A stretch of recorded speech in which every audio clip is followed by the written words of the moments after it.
সসম্মানে বিদায় হওয়ার একটা মাত্র পথ দ্রুত একটা নির্বাচন করে উনি নিজে বিদায় হওয়া, এই একটা।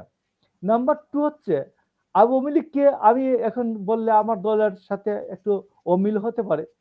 আমি আপনাকে বলি, আমরা গত জানুয়ারি মাসে আমাদের ভারপ্রাপ্ত চেয়ারম্যানের সাথে আলাপ করেছে। উনি আমাদেরকে বললেন যে আমাদের ক্লিয়ার স্ট্যান্ড, আমরা কোনো রাজনৈতিক দলের আমরা নির্বাহী আদেশে আমরা কোনো নিষিদ্ধকরণ চাই না। আমরা ফাঁকা মাঠে গোল দেওয়ার কোনো উদ্দেশ্য আমাদের নেই। জনগণ যাকে একটা জেনুইন ভোট হবে, নেক্সট ভোটটা মানে ওই সময় উনি বলছেন যে নেক্সট যে ইলেকশন হবে সেই ইলেকশনে একটা জেনুইন ভোট হবে, বিএনপি নির্বাচনে অংশগ্রহণ করবে, বিএনপি সর্বোচ্চ চেষ্টা করবে ভালো মানুষ, জনপ্রিয় মানুষদেরকে নমিনেশন দেওয়ার জন্য। বিএনপি কে যদি মানুষ ভালো মনে করে বিএনপি ক্ষমতা আসবে। সবাইকে তিনি সতর্ক করে দিয়েছিলেন যে এমন কেউ মনে করবেন না যে একবার নমিনেশন পেয়েছেন এটা তাল্লুকদারি, জীবনকে জীবন চলতে থাকবে।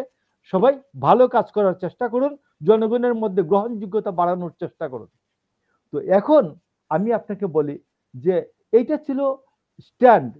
আমি মে মাসে যখন আওয়ামী লীগকে করা হলো, আওয়ামী লীগকে বিএনপির সাথে কোনো আলোচনা ছাড়া আওয়ামী লীগকে যখন নিষিদ্ধ করা হলো, আমার মহাসচিব কেন বললেন এটা স্বাগত জানাই, আমি আজও জানি না। আমরা কোন ফোরামে আজও শুনতে পাই না। আপনাদের মহাসচিব কয়েকদিন আগেও বলেছেন যে উনি জিয়া রহমানের ছায়া দেখতে পান ডক্টর ইউনূসের মধ্যে। আমি ডক্টর ইউনূসের মধ্যে জিয়া রহমানের ছায়া কেন, অস্পষ্ট ছায়াও দেখতে পাই না। না, জিয়া রহমান কি এভাবে শুনতে পাই না, যেভাবে এয়ারপোর্টে রেখেছিলেন বাংলাদেশের মানুষ শুনতে পায় না। আমি অন্তত গত 3 দিনে 100 জন বিএনপি নেতার সাথে কথা বলেছি, আপনারা কি ডক্টর ইউনূসের মধ্যে জিয়া রহমানের কোনো অ্যাক্টিভিটি দেখতে পান কিনা। ওরা বলেছেন যে জিয়াউর রহমান তার বেতনের বাইরে, রাষ্ট্রপতির বেতনের বাইরে তিনি ক্ষমতায় থাকা অবস্থায় তার পরিবার, তার কোনো আত্মীয় স্বজনের প্রতিষ্ঠান, তার নিজস্ব কোনো প্রতিষ্ঠানের জন্য তিনি 1 পয়সার 10 পয়সার কোনো সুবিধা গ্রহণ করেন নাই। ডক্টর ইউনূস 666 কোটি টাকা গ্রামীণ ব্যাংকের যে রাজস্ব এটা তিনি মওকুফ করে দিয়েছেন। 29 সাল পর্যন্ত গ্রামীণ ব্যাংক কোনো ট্যাক্স দিতে হবে না, ওইটা উনি দিয়েছেন। উনি গ্রামীণ বিশ্ববিদ্যালয়ের অনুমোদন নিয়েছেন। উনি গ্রামীণ ইয়ার জন্য কি বলে গ্রামীণ আদম ব্যবসার লাইসেন্স নিয়েছেন। কেন? জিয়াউর রহমান নিয়েছেন? জিয়াউর রহমান কোনো আত্মীয় গ্রামীণ আদম ব্যবসার লাইসেন্স দিয়েছেন? জিয়াউর রহমান নিজের নামে অথবা তার আত্মীয় নামে কোনো লাইসেন্স নিয়েছেন এই বিশ্ববিদ্যালয়ে? জিয়াউর রহমান মানুষের মধ্যে গিয়েছেন। আপনি দেখুন কামাল উদ্দিন জাফরি নাম টান দিয়ে দেখবেন, কামাল উদ্দিন জাফরি একটা স্টেটমেন্ট, কামাল উদ্দিন জাফরিকে বলছেন যে টাকা তো সমস্যা নয়, বাংলাদেশ সৎ কাজের মানুষ, সৎ যোগ্য কাজের মানুষের অভাব। তো আমি আপনাকে বলছি যে আর ডক্টর ইউনূস তিনি খুঁজে বেড়ান সৎ মানুষ না, যোগ্য মানুষের কোন বিষয় না, উনি খুঁজে বেড়ান যে উনার পরিচিত কোন লোক আছে, এইটাই হলো যোগ্যতা। আপনি বলুন স্বাস্থ্য উপদেষ্টা নূরজাহান বেগম, স্বাস্থ্য ক্ষেত্রে তার কি যোগ্যতা আছে বলেন? এখন উনি হয়তো ওনাকে যোগ্য মনে করেছেন এই জন্য। না, উনি যোগ্য মনে করাটাই যোগ্যতার ক্রাইটেরিয়া হতে পারে না।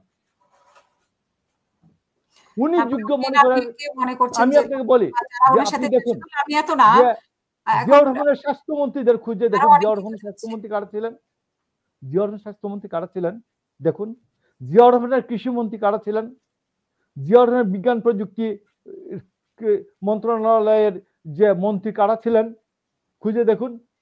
ঢাকা বুয়েটের ভিসি আব্দুর রশিদ সাহেব ছিলেন, জিয়াউর রহমানের মন্ত্রী ছিলেন। আপনার জিয়াউর রহমানের মন্ত্রী ছিলেন ভিসি শামসুল হক পররাষ্ট্রমন্ত্রী। তো আপনাকে আপনার কথাটা হচ্ছে যে আপনি কাউকে চিনেন, এইটাই তার যোগ্যতা হতে পারে না। ডক্টর ইউনূস নিজে তার উপদেশ দিয়েতে বলেছেন যে আমি যাদের চিনি জানি ওদেরকে নিয়ে নিয়েছে। তো বলছে নুরুল কবির বলছেন ওরা তো ভুল করছে, ভুল আমিও করছি, আমাদের অভিজ্ঞতা নাই। তো আপনার অভিজ্ঞতা নাই, একটা ক্রান্তিকালীন সময় এসছেন আপনি, ফাইন, আমরা আপনাকে আসার ব্যাপারে সম্মতি দিয়েছে, আমরা পাপ করেছি, ভাই শুনবো তো আপনাকে। এখন আপনি আমাদের মুক্তি দিয়ে দেন, পাপ থেকে মুক্তি দিয়ে দেন, মুক্তি দিয়ে দেন না। আমি আপনাকে বলছি যে ওনার এক একটা উপদেষ্টার এক এক রকমের, যে আপনি দেখবেন ডক্টর আমাদের তথ্য উপদেষ্টা মাহফুজ গত 2 দিন আগে উনি একটা স্টেটমেন্ট করেছেন, আমি শুনুন ডক্টর রিজওয়ানা, আপনার স্নিগ্ধা আপনার নজরে আসছে কিনা, যে উনি বলেছেন যে গত 2 মাস যাবত আমি অফিস করতে পারছিলাম না, কখন জানি আমাকে নামিয়ে দেওয়া হয়। এক, তো আমি জিজ্ঞেস করি 2 মাস যে অফিস করছিলেন না, বেতন নেন নাই? 2 মাস যে অফিস করছিলেন না, অফিস করতে কাজ ছিল না, অফিস করে নাই যে তা না, মানে যে কোনো সময় চেয়ার হারাতে পারে বা এখনো একটা আতঙ্কের মধ্যে উনি আছে, এইভাবে উনি বলেছেন আমার ধারণা। তো ডক্টর ইউনূস তো বলছেন ছাত্ররা আমার নিয়োগকর্তা, তো নিয়োগকর্তা যে যারা নিয়োগকর্তা ওদের ভয় থাকে চেয়ার হারানোর। গত 2 মাস অফিস করেন নাই, বেতন নিয়েছেন না? গত 2 মাস অফিস করেন নাই, সরকারি গাড়ি ব্যবহার করেন নাই? গত 2 মাস অফিস করেন নাই, লক্ষ টাকা দামের যে বাড়ি সেই বাড়ি ব্যবহার করেন নাই? করলেন কেন?